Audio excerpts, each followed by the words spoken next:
On February 16, 1986, the luxury cruise liner Mikhail Lermontov, carrying 743 people, embarked on its final voyage, which ended unexpectedly in disaster and total sinking off the coast of New Zealand. Instead of the planned safe 2-week tour of the picturesque fjords, passengers and crew found themselves in the epicenter of a struggle for survival when the massive 175-meter vessel, traveling at 15 knots, tore its bottom against underwater rocks. The impact ripped open the steel hull on the port side below the waterline. In just 4 hours and 50 minutes, the pride of the Baltic Shipping Company disappeared forever beneath the waves, claiming the life of one crew member. Today, this 20,000-ton metal giant rests at a depth of 38 meters, serving as a silent underwater monument and one of the world's largest sites for technical diving. In February 1986, the Mikhail Lermontov was fulfilling a contract for the CTC Cruises Company. The voyage was marketed as a 2-week cruise around New Zealand. The journey began in the port of Sydney, Australia. The target audience for this trip was primarily elderly Australian tourists seeking a relaxing vacation and beautiful scenery. Ticket prices at that time ranged from approximately $1,200 to $3,500 Australian dollars, depending on the cabin class. In total, there were 743 people on board, 372 passengers, and 348 regular crew members, along with additional staff. The full itinerary for the cruise was as follows. Departure from Sydney, February 6th, with scheduled stops in Auckland, Tauranga, Wellington, and Picton. Following this, the ship was supposed to visit Milford Sound, Hobart, Tasmania, and finally return to Sydney.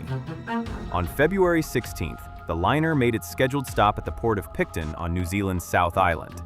That same day, the ship set sail again, heading toward the scenic waters of the Marlborough Sounds. According to maritime regulations, to ensure the safe departure of such a large vessel from the port and its navigation through complex coastal waters, a local pilot boarded the ship, Captain Don Jameson, who also served as the Picton harbor master.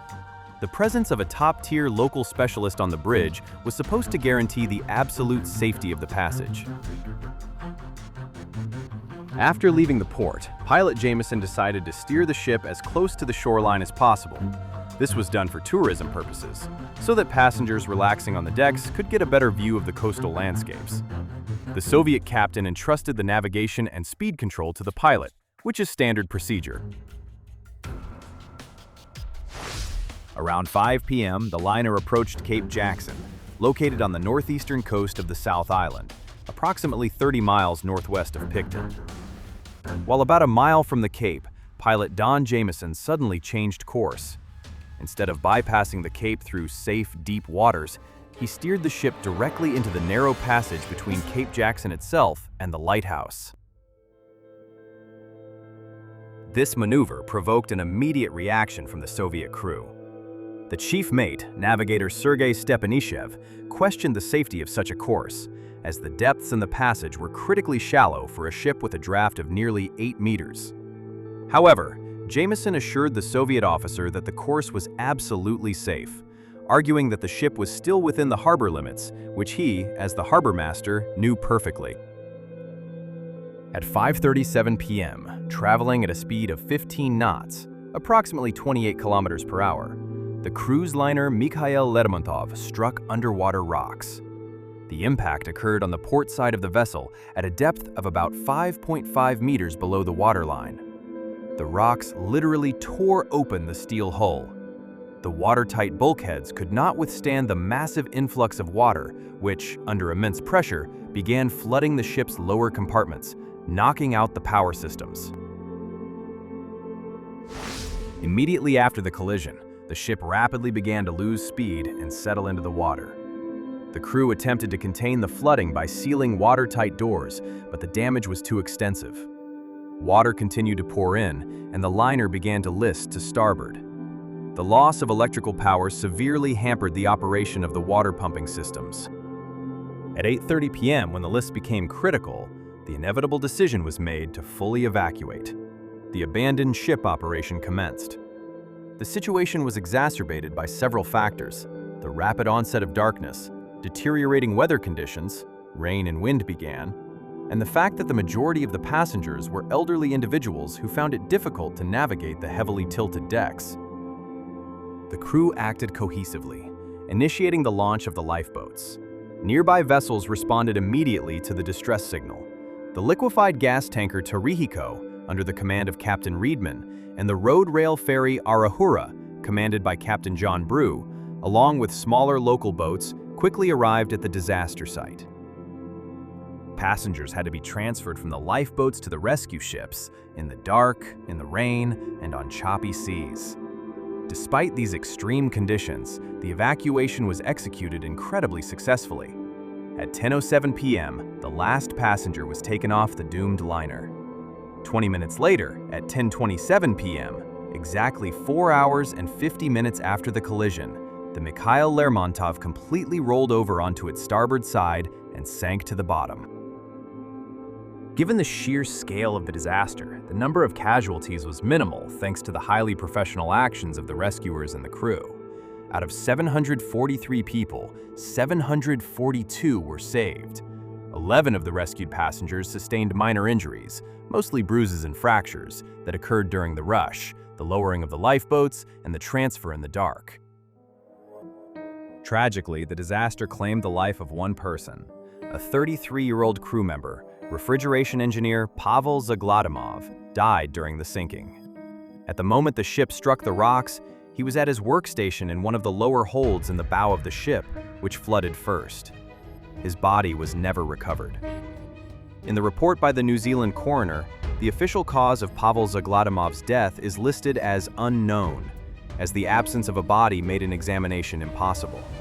He remained aboard the ship forever. The loss of a vessel of this class led to 2 independent investigations, one in New Zealand and one in the Soviet Union. The New Zealand investigation, preliminary report, officially established that a local expert played the key role in the tragedy. The report explicitly states, "At the time of the grounding, the ship's courses and speeds were being directed by Captain D.I. Jameson. The commission concluded that Jameson made the decision to steer the ship through the passage unilaterally, without consulting anyone, and that this decision was sudden." New Zealand's Minister of Transport at the time, Richard Prebble, later stated, "Why he decided to guide the ship over a passage that he actually knew was too shallow, I don't think he'll ever be able to answer." Despite these conclusions, Don Jameson did not face criminal charges in New Zealand. He voluntarily surrendered his pilot's license, but continued to work in the merchant marine until his retirement in 2006. The Soviet Commission of Inquiry confirmed the absurdity of the pilot's actions. Pilot Don Jameson took a decision which was not justified by anything and gave a command to steer the ship through the dangerous for navigation passage because of insufficient depths. However, the Soviet system needed a culprit among its own citizens. The blame was placed on the Soviet navigator, chief mate Sergei Stepanishev. He was accused of failing to physically remove the pilot from command and for not overriding his order. Stepanishev was sentenced to 4 years of corrective labor and fined $30,000. New Zealand Prime Minister David Lang publicly condemned this verdict, calling it totally absurd and an instance of totalitarian justice being meted out to a man who had no responsibility. In fact, he'd been stood down in favor of Captain Jameson. Nevertheless, from the perspective of international maritime law, master-pilot relationship, the presence of a pilot on board does not relieve the captain or the officer of the watch from their duties regarding the safety of the ship. The liner Mikhail Lermontov was never raised to the surface. It rests exactly where it sank in 1986, in the waters of Port Gore in the Marlborough Sounds region. The ship lies on its starboard side. The depth at this location reaches a maximum of about 38 meters, 125 feet. The upper section of the port side, which now points toward the surface, is at an easily accessible depth of about 12 meters, 39 feet. The New Zealand government abandoned the idea of salvaging the ship due to the astronomical cost and the technological complexity of the operation. Instead, fuel oil was pumped out of the ship's tanks to prevent environmental damage. Today, the Mikhail Lermontov is one of the largest diveable shipwrecks in the world. The site is regularly serviced by dive centers from Picton and Kaikoura. Divers can inspect the exterior of the hull, and more experienced technical divers penetrate the interior. However, such dives are exceptionally dangerous. The tangled corridors, closed cabins, and remnants of shopping arcades and restaurants create enclosed environments with a high risk of disorientation and entanglement. Over the years of exploring the wreck, 3 divers have died here. The body of one of them could never be recovered and remains forever trapped inside the steel labyrinth. To understand the scale of a lost vessel, it is important to list its exact technical parameters, which made it a true engineering achievement of its time.